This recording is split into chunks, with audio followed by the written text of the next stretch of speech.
مسلم شریف کے اندر یہ حدیث شریف موجود ہے. حضرت جابر بن عبداللہ انصاری رضی اللہ تعالی عنہ آپ مسجد میں بیٹھ کر درس قرآن دیا کرتے تھے صحابہ کرام کو اور تابعین کو. جو بعد میں لوگ آتے مسلمان ہوتے تو ان کو قرآن مجید کی تعلیم آپ سکھایا کرتے تھے, دین سکھاتے تھے. قرآن کھول لیتے اور اس کا درس جاری ہو جاتا. ایک دن حضرت جابر بن عبداللہ انصاری نے درس دیا, بڑے غور سے سننے والی بات ہے. تو آپ نے نبی پاک علیہ السلام کی شفاعت پر بات کی کہ حضور قیامت والے دن لوگوں کی شفاعت کریں گے. تو سامنے بیٹھوں میں سے ایک بندہ اٹھ کے کھڑا ہو گیا. اس کا بھی ذہن ایسا ہی تھا.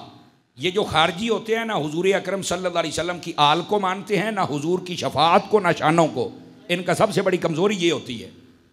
اچھا, جب آپ نے حضور کی شفاعت پر بات کی نا کہ حضور قیامت والے دن شفاعت کریں گے, تو وہ بندہ اٹھ کے کھڑا ہو گیا. اس نے کہا حضرت میری بھی ایک بات سنیں. کیا؟ اس نے کہا آپ کہتے ہیں کہ شفاعت ہوگی اور بہت سارے بندے حضور صلی اللہ علیہ وسلم کی اس دعا و شفاعت سے بغیر حساب کے جنت میں چلے جائیں گے. فرمایا بالکل میں نے کہا ہے. تو اس نے کہا قرآن مجید میں یہ آیت نہیں ہے وَإِن مِّنكُمْ إِلَّا وَارِدُهَا كَانَ عَلَىٰ رَبِّكَ حَتْمًا مَّقْضِيًّا کہ اللہ نے فیصلہ کر دیا کہ ہر بندے کو پل صراط پر گزرنا پڑے گا اور یہ فیصلہ ہو چکا ہے. آپ کیسے کہتے ہیں بلا حساب چلے جائیں گے؟ اب اس نے یہ آیت پڑھ دی. یعنی کہ وہ شفاعت کو اس وقت تک نہیں مانتا تھا. حضرت جابر نے جو آگے سے بات کی بڑی سننے والی بات ہے. آپ نے فرمایا تو نے یہی قرآن پڑھا ہے یا کوئی اور بھی آیت آتی ہے؟ اب اس بات کو سمجھنے کی وہ یہی قرآن پڑھا ہے یا کہیں اور سے بھی آتا ہے؟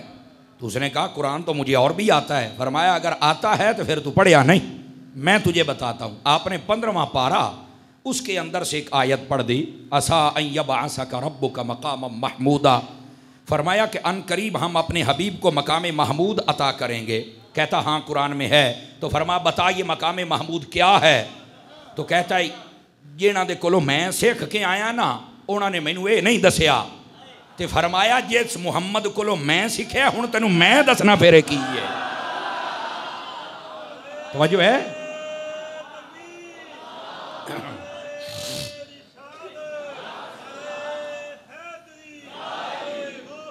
اللہ اکبر. آپ کو بات سمجھ آئی آپ حضرات کو؟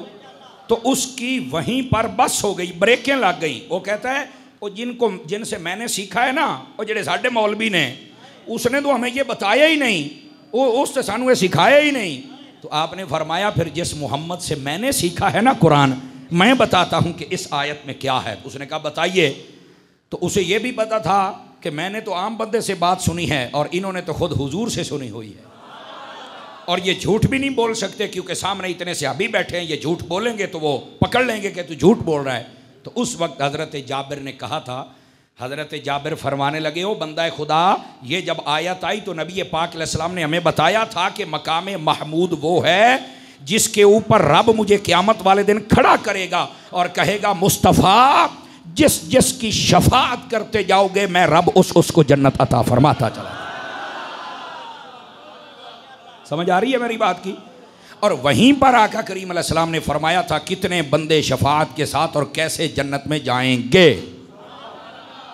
تو وہ کہنے لگا کہ مجھے تو انہوں نے بتایا ہی نہیں. تو فرمایا ان کی بات نہیں, میں ان کی بات کر رہا. اس کا مطلب ہے کئی لوگ قرآن پڑھ کے غلط معانی کو بیان کرتے رہتے ہیں. اسی واسطے تو امت میں اتنے فرقے بنے ہوئے ہیں. میں آپ کو ایک سادہ بات کہہ دیتا ہوں. آپ دیکھیں جتنے فرقے ہیں اس وقت, آپ ان کو دیکھ لیں, ان کو کہیں خدا کا خوف کریں. آپ نبی پاک کے بھی باادب ہو جائیں, صحابہ کے بھی, اہل بیت کے بھی اور ولیوں کے بھی. انشاءاللہ دنیا سے بد امنی بھی ختم ہو جائے گی, فرقہ واریت بھی ختم ہو جائے گی, اور ہر طرف تمہیں حضور کا عشق نظر آئے گا. بس صرف اتنی سی بات, صرف اتنی سی بات ہے. اب لوگ بات اور ہوتی ہے لے کے اور بھاگ نکلتے ہیں, اور قوم کو جناب علی کبھی ختم کتنے لکھے ہے, 11ویں کتنے لکھی ہے, فلانی کتنے لکھی ہے. حالانکہ اختلاف ختمات 11ویں دا نہیں ہے. اختلاف ان چیزوں کا نہیں ہے. اختلاف ہے کہ لوگ نبی پاک کے گستاخ ہیں, اختلاف یہ ہے کہ صحابہ کے گستاخ ہیں, اختلاف یہ کہ اہل بیت کے اختلاف یہ ہے کہ مسئلے 11ویں آڑے, اور تو مڈو نہ کر 11ویں تیری کہ محنت کیتی ہے, تو نہ دیوا پیو دا ختم تیری کہ محنت کیتی ہے, نہ دیوا. آپ توجہ نہیں کر رہے میری بات پر، اصل مسئلہ اور ہے، ڈرامہ اور کیا جاتا ہے۔ اللہ تعالیٰ بس سمجھنے کی توفیق عطا کر دے۔ جس دن میری ملت کو اور بالخصوص میرے ملک کے رہنے والوں کو یہ سمجھ آ گئی نا کہ ہم نے کسی بزرگ ہستی کی بے ادبی نہیں کرنی، اس دن میرے ملک میں امن ہو جائے گا۔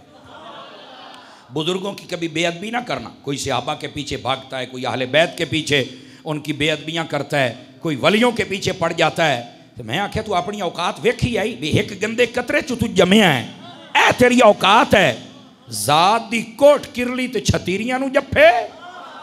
کچھ خدا کا خوف کرو یار، اپنی اوقات میں رہو، جن کو اللہ نے شانیں دی ان کی شانیں لو۔ یہ مسئلہ ہے، اگر آپ کو یہ سمجھ آ جائے تو سارے فتنوں سے آپ بچ سکتے ہیں۔